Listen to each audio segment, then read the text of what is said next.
Halo pemirsa Metro TV Lampung, selama 30 menit ke depan saya Herdiani Oktavia akan menemani Anda untuk mengupas tajuk dan juga berita apa saja yang sedang publish dan hits di 4 platform media Lampung Post Group kali ini. Dan saat ini bersama saya sudah ada Sri Agustina, Kadif Pemberitaan Harian Umum Lampung Pos. Namun sebelum kita lanjutkan untuk tajuk kali ini, mari kita saksikan terlebih dahulu video editorial berikut ini.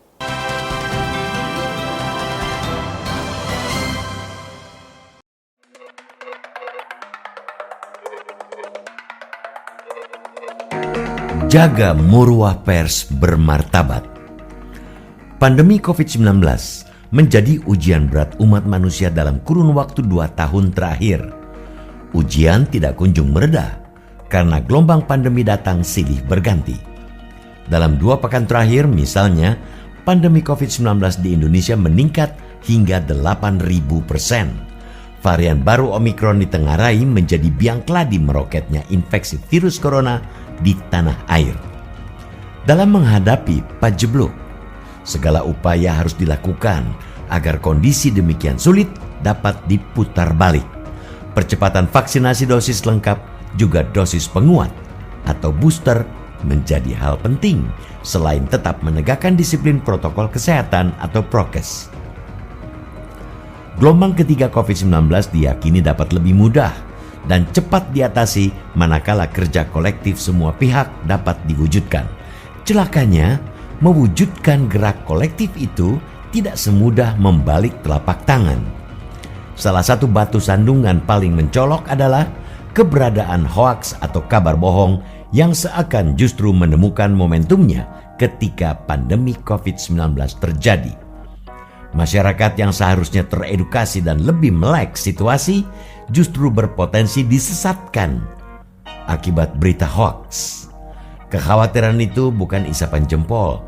Kementerian Komunikasi dan Informatika pada penghujung tahun lalu mengungkapkan data mencengangkan. Kominfo telah memutus akses terhadap 565.449 konten yang melanggar peraturan perundangan di berbagai situs media sosial. Sebagian besar diantaranya merupakan konten sesat tentang COVID-19. Fenomena itu dapat pula menjadi jawaban mengapa publik saat ini memiliki kepercayaan tinggi terhadap media massa di Indonesia. Survei Edelman Trust Barometer 2021 menempatkan tingkat kepercayaan masyarakat terhadap pers di Indonesia tertinggi di dunia dengan 72 poin, disusul Tiongkok 70. Peringkat Indonesia jauh di atas Malaysia dan Singapura dengan 62 poin. Capaian itu tentu tidak lepas dari kebebasan pers di Indonesia yang terus membaik.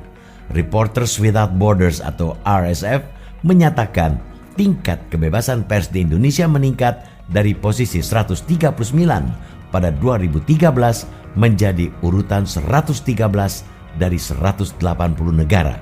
Sementara secara nasional, Indeks Kemerdekaan Pers atau IKP Indonesia juga naik 0,75 poin dibanding capaian 2020, yaitu menjadi 76,02 poin pada 2021. Kepercayaan masyarakat terhadap pers tentu akan terus menguat manakala mampu menjaga marwahnya sebagai pers yang bermartabat. Salah satunya adalah kesetiaan pers pada fakta dan memegang teguh disiplin verifikasi. Bagi jurnalisme, fakta adalah suci. Pun halnya dengan disiplin dalam verifikasi adalah rangka baja institusi pers dalam menyiarkan informasi yang teruji. Perbedaan mendasar antara produk pers dan media sosial adalah metode dan cara kerja dalam menyajikan konten layak siar. Institusi pers tidak serta menyiarkan informasi yang belum tentu teruji akurasi dan kebenarannya. Itu mengapa konten hoaks demikian mudah menjamur dan tumbuh subur pada platform media sosial tetapi aman jarang muncul pada media massa.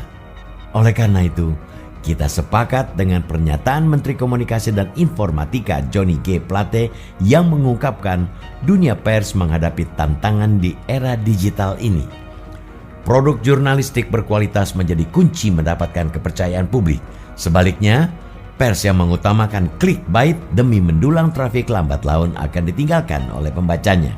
Menyambut Hari Pers Nasional yang jatuh pada 9 Februari 2022, kita berharap pers dapat berandil besar, terutama dalam membantu masyarakat juga pemerintah mengatasi pandemi COVID-19, terutama dengan peran sertanya memerangi dan menangkal hoaks.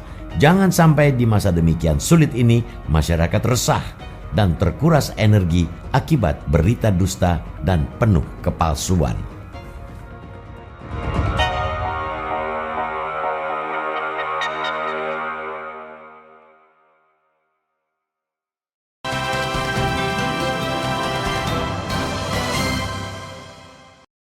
Oke, Mbak Cici, apa yang menjadi sorotan dalam tajuk Lampung Pos kali ini? Tajuk Lampung Pos kali ini adalah peringatan Hari Pers Nasional atau HPN ya, bertepatan tanggal 9 Februari 2022. HPN ini memperingatkan bagaimana kondisi pers nasional kita yang kondisinya saat ini ya, di tengah badai media sosial yang begitu banyak memberikan informasi tapi belum tentu dapat dipercaya, sehingga pers menancapkanlah kembali tonggaknya sebagai pilar keempat dalam demokrasi ya. Oke, nah kalau kita bicara tentang pandemi, memang selama 2 tahun ini kita lumayan menghabiskan waktu dengan adanya online begitu ya Mbak ya. Kemajuan digital, kemudian juga tentunya flood of information, banjir informasi, ini membuat kita sebagai pers sebenarnya harus lebih gigih lagi untuk memberantas hoax yang ada. Nah, bagaimana tanggapan Mbak Cici? Ya, sejak era reformasi ya pastinya ya, itu pers mulai terbuka, pers mulai banyak bermunculan, karena banyaknya kemudahan-kemudahan. Kemudian belakangan ini setelah pandemi, pergeseran sudah ada juga, bahwa pers yang tadinya media cetak itu lebih turun ya, lebih sedikit, kemudian digantikan dengan pers yang cyber atau online. Nah, pembuatan media online ini sangat mudah ya. Siapa aja bisa membuat, walaupun dia tidak punya basic sebagai seorang jurnalis, dia bisa membuat media online. Tapi di sini kembali bahwa di dalam kompetisi ini ada yang dipertaruhkan. Pertama adalah dari fakta, ya, pemberitaan fakta dan kontinuitas. Itu yang menjadi keunggulan pers yang benar-benar tangguh.